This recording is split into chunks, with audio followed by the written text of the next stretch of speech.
सभी दर्शकों को मेरा नमस्कार। मैं आशु मल्होत्रा। आज बात करेंगे माँ के 7वें स्वरूप के बारे में, जो माँ काली के नाम से विख्यात है। माँ काली जी का जो स्वरूप ने अपना ये रूप लिया है, वो राक्षसों और दानवों को वध करने के लिए ये उन्होंने रूप लिया और हमें अपना आशीर्वाद देने के लिए ये रूप दिया। क्योंकि शास्त्रों अनुसार कहा जाता है कि माँ का कोई भी रूप हो, चाहे रुद्र रूप हो, लेकिन उसमें ममता का अंश अवश्य ही पाया जाता है। तो पौराणिक कथा के अनुसार माँ का वो अंश भगवान शिव के कंठ में विद्यमान होने लगा और शिव भगवान के कंठ से जो विष था उससे वो अपना एक बड़ा आकार लेने लग पड़ा।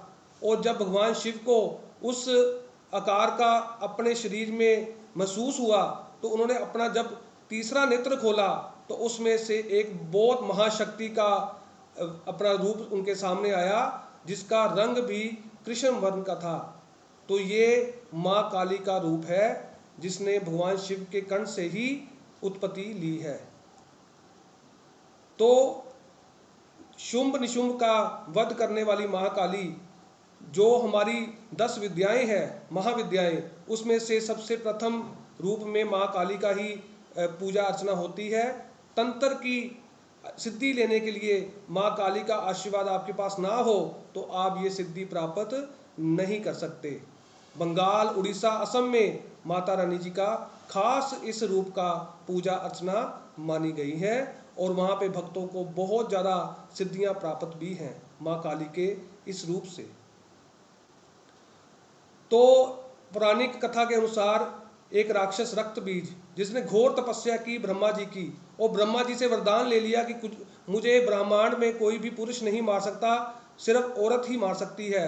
और उन्होंने ये वरदान भी लिया कि जब भी मुझे कोई हमला होगा, मेरे खून की बूंद से एक रक्त बीज और उत्पन्न होगा जो उससे भी ज़्यादा शक्तिशाली होगा। तो उसने ये वरदान पाकर देवताओं का, पूरे लोक का, सबका जीना दुश्वार कर दिया अपनी हमलों से, अपने अत्याचार से। तो देवतागण बहुत ज़्यादा इससे प्रभावित हुए, तो वो भगवान शिव की शरण में गए और वहाँ पे माँ पार्वती जी के रूप में से माँ काली का वहाँ पे उनका जो रूप आया, तो उन्होंने रक्त बीज को खत्म करने के लिए उससे युद्ध किया। लेकिन जब भी वो रक्त बीज को वध करती थी तो उसकी खून की बूंदों से और रक्त बीज उत्पन्न हो जाते थे। तो इससे माँ काली को क्रोध और आया, तो उन्होंने अपनी जीभा को बड़ा कर लिया और जब भी उसकी रक्त की बूंदें गिरती तो वो जीभा पे रख के उसको रक्त को पी जाती। लेकिन उस रक्त को पी पी कर माँ काली में इतना क्रोध उत्पन्न हो गया कि रक्त बीज का वध करने के बाद भी वो सब कुछ विनाश करती जा रही थी।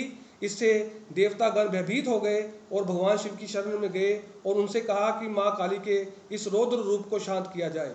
तो भगवान शिव ने भी बहुत कोशिश की उस रौद्र रूप को शांत करने के लिए, लेकिन माँ काली शांत नहीं हो रहे थे।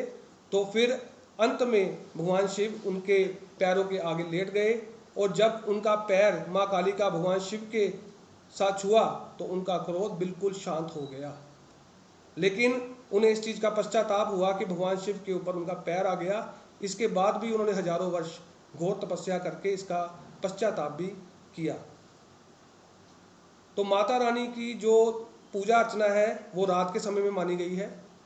रात में समय में करने में जब पूजा हम करते हैं तो लाल आसन बिछाकर इनकी पूजा अर्चना करनी चाहिए। माता जी को तिलक लगाना चाहिए, कुमकुम का भोग लगाना चाहिए, कुमकुम चढ़ाना चाहिए और इसके साथ सरसों के तेल का दिया जरूर जलाना चाहिए। तो उनको अंतर ध्यान होकर उनके मंत्रों का जाप करके आप माता रानी का आशीर्वाद प्राप्त कर सकते हैं। तो इससे महामाई आपके ज़िंदगी में जितने भी दुख हैं उनको राक्षसों की तरह वध करके ख़त्म कर सकती हैं और करती ही हैं। उनका मंत्र है ओम एहि कली चामुंडाए विचे। ये मंत्र माता रानी के 9 रूपों को केंद्रित करके हमें आशीर्वाद देता है और इससे हमारी ज़िंदगी के दुखों का अंत होता है। माता जी का वाहन गंधर्व है और उन्होंने तलवार धारण कर रखी है और मुंडमाला उन्होंने अपने गलों में धारण कर रखी है। राक्षसों का वध कर करके उनके ही मुंडों की माला बनाकर उन्होंने गले में धारण कर रखी हैं, लेकिन वो अंदर से ममता में ही हैं, अंदर से वो पार्वती ही हैं। तो अगर दिल से उनकी पूजा अर्चना की जाए तो आपको उनका आशीर्वाद बिल्कुल मिलता है। तो आज इस 7वें स्वरूप के बारे में हमने जो चर्चा की है, मैं आशा करता हूँ कि आपको ये पसंद आई होगी। तो अगली पोस्ट में फिर हम अगले रूप जो महागौरी हैं उनके बारे में चर्चा करेंगे। तब तक के लिए सभी दर्शकों को मेरा नमस्कार।